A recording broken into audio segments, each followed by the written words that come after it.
On the afternoon of September 29, Hezbollah in Lebanon confirmed in a statement that Ali Karaki, a high-level leader of the organization, was killed in the Israeli airstrike on the southern suburb of Beirut on September 27. A source from the medical department and a source from the security department revealed that the body of Hezbollah leader Nasrallah has been found in the southern suburbs of Beirut, Israel. And the body is in intact condition. They said that there were no direct wounds on the deceased. And the cause of death seemed to be blunt trauma caused by the explosion, according to media reports, such as the Times of Israel. From the evening of September 27 to the early morning of September 28, the Israeli Defense Forces carried out airstrikes on Hezbollah targets in the suburbs of Beirut, Lebanon.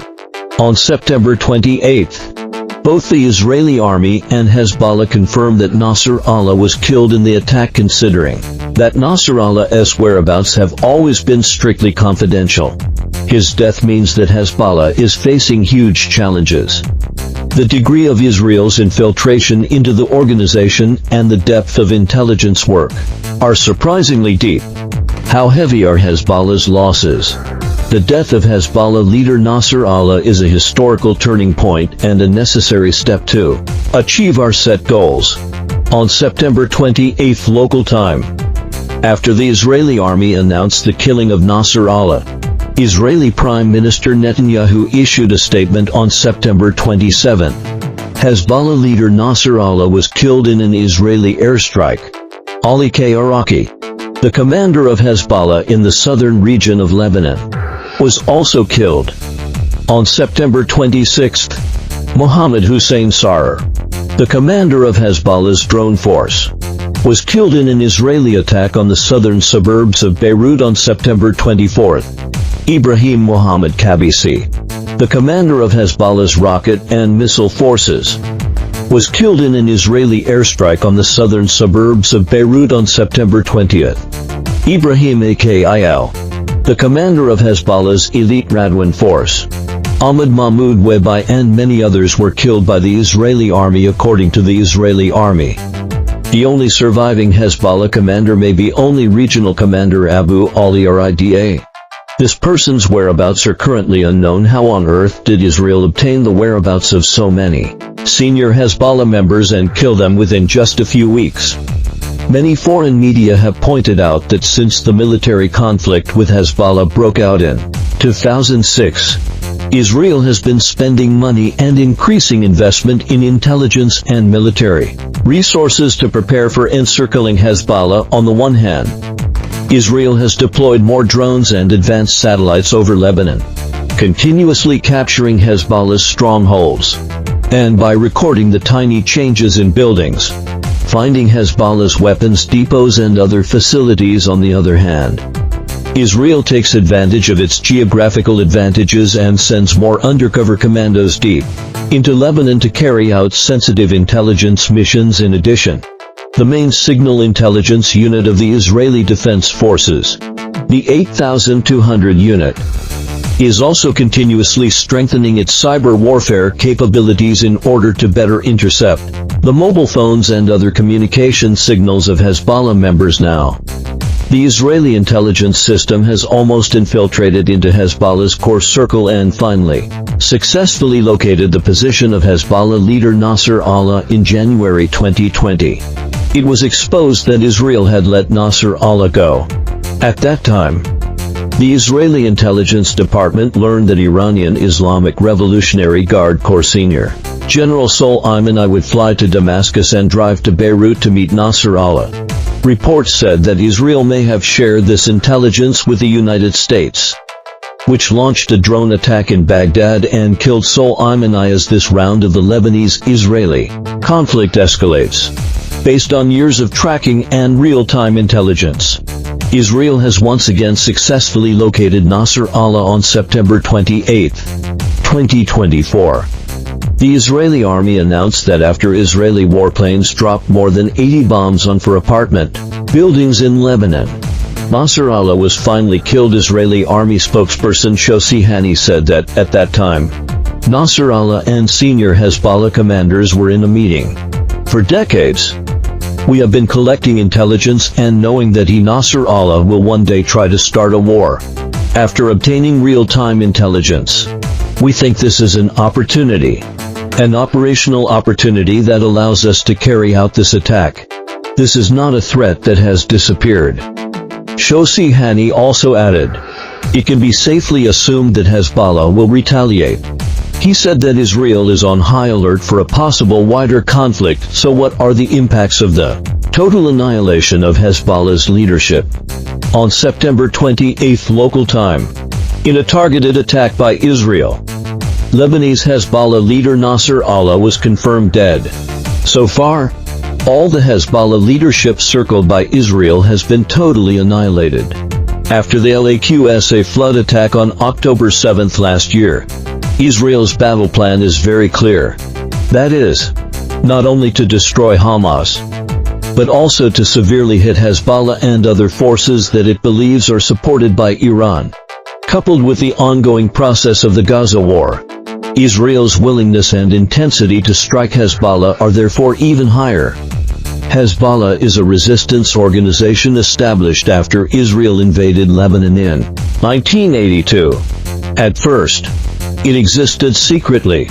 In 1985, it was officially established under the name of Hezbollah publicly, taking it as its responsibility to persistently strike and eliminate Israel and having a close relationship with Iran. After the end of the Lebanese civil war in 1990, Hezbollah retained its armed forces on the grounds of resisting Israel.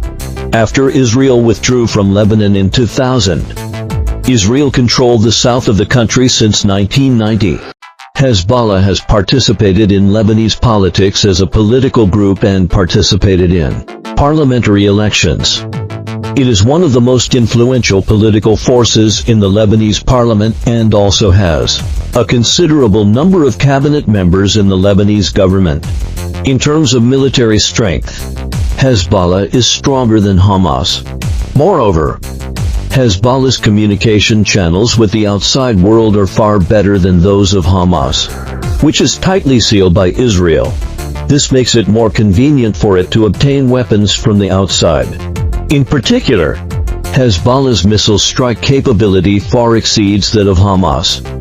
From the perspective of their respective internal relations, Hezbollah's status in Lebanon is also better than Hamas' status in Palestine. Some analysts believe that the attack on and death of Hezbollah's #1 leader Nasrallah is a shocking event in the Middle East in recent decades.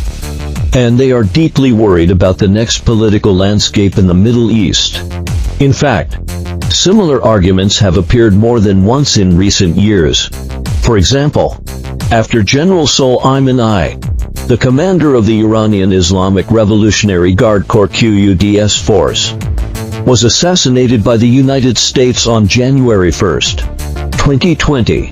For example, after Iran launched ballistic missile and drone attacks on Israeli territory on April 14 this year, and after Hamas leader Haniyeh was assassinated by Israel in Tehran on July 31 this year, just as has been proven in the past.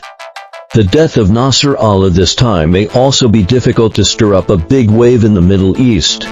The fundamental reason is that there are huge differences and disputes in the international community and even within Lebanon itself regarding the understanding of him and the organization he leads. In this world where ideological confrontation is intensifying, almost no country can be seen to take the lead strongly for the attack and death of the controversial Nasrallah from an international perspective. Hezbollah is regarded as a terrorist organization by more than 20 countries including Israel, the United States, the United Kingdom, Germany, Canada, Australia, the Netherlands, and Argentina. At the same time, more than 20 countries such as Algeria, India, Russia, Iran, and Syria refused to regard Hezbollah as a terrorist organization. The Arab League once declared Hezbollah a terrorist organization in 2017, but not all member states recognized it. In 2024, The Arab League announced that it will no longer regard Hezbollah as a terrorist organization. But there are still Arab countries such as the United Arab Emirates, Saudi Arabia, and Bahrain that regard it as a terrorist organization. But if you dig deeper, you will find that the countries that declare Hezbollah a terrorist organization are either pro-American countries or countries with American troops stationed there. Think about it carefully, there are obvious differences in the international community's perception of Hezbollah, which directly determines that the attitudes of countries around the world towards its leader Nasrallah are also significantly different. Some countries consider him the leader of a terrorist organization, while some countries regard him as a leader who resists aggression. U.S. President Biden said in a statement on Nasrallah's death that Nasrallah and the terrorist organization he leads have killed hundreds of Americans during 4 decades of terrorist rule. His death in an Israeli airstrike is an act of justice for many of his victims, including thousands of Americans, Israelis, and Lebanese civilians. On the other hand, Iran's Supreme Leader Khamenei said, "The Islamic world has lost a noble figure. The resistance front has lost an outstanding standard bearer. And Lebanese Hezbollah has lost an incomparable leader."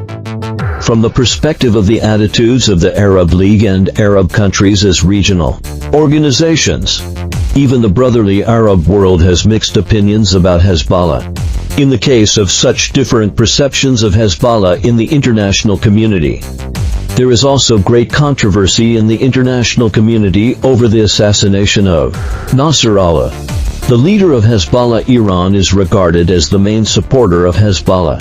Iran's Supreme Leader Khamenei has also announced a 5-day national mourning for Nasrallah, which is the same number of days as for former President Raisi, who died in a plane crash on May 19th this year. But this does not mean that Iran will take the lead strongly for Nasrallah's death. In early August this year, Iran held a 3-day national mourning for Haniyeh, who was assassinated in Tehran. This is the same number of days as for General Soleimani. However, so far Iran has not launched a tough retaliation against Israel because Haniyeh was assassinated in its own capital. In fact, it is unlikely that Iran will take drastic military action against Israel because of Nasrallah's death. On the one hand, Israel and its supporters have the ability to launch a fierce counterattack against possible Iranian strikes. On the other hand, there are also relatively obvious differences in the Iranian political arena on this matter. From the perspective of Lebanon, the country to which Hezbollah belongs, Lebanon is also unlikely to avenge Nasrallah after this round of attacks. Hezbollah's forces have been severely frustrated. However, from the perspectives of Hezbollah itself, the Lebanese state, and the international community, Nasrallah's death will inevitably lead to a sudden escalation of the situation.